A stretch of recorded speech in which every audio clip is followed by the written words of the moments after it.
Hi everyone, Farmer Joe here, coming at you fresh from the field.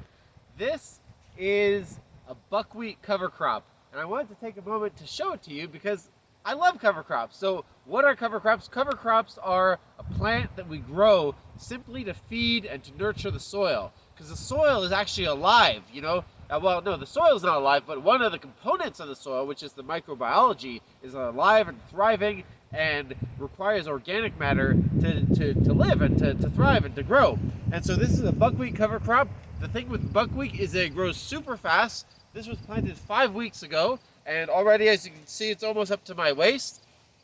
And the important thing is to remember to destroy the cover crop about a week after the flowers appear, because that's when the seeds start to form and they're very quickly viable, which means that you can get a bad surprise the next year having a buckwheat weed issue in your vegetables.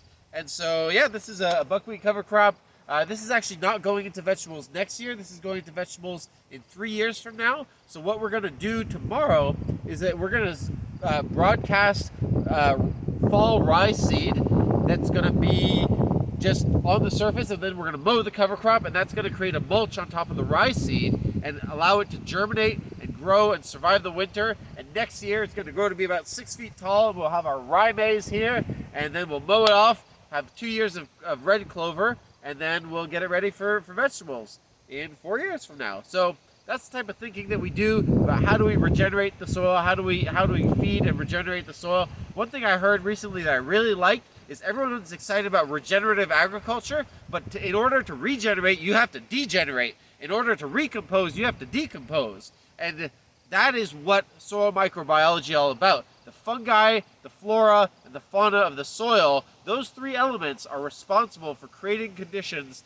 that are optimal for plants and to feed us, humans, and other things, incidentally. So, yeah, that's it. Flora, fauna, and fungi. That's the new thing. We can't talk about plants and animals. We have to talk about plants, animals, and fungi.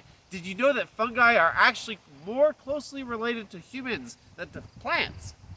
We share a more recent common ancestor with fungi than they do with plants. So that's pretty cool.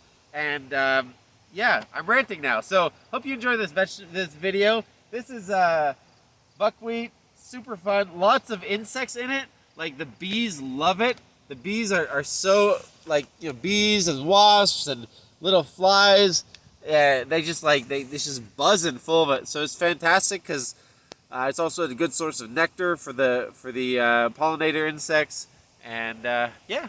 Anyway, see you around.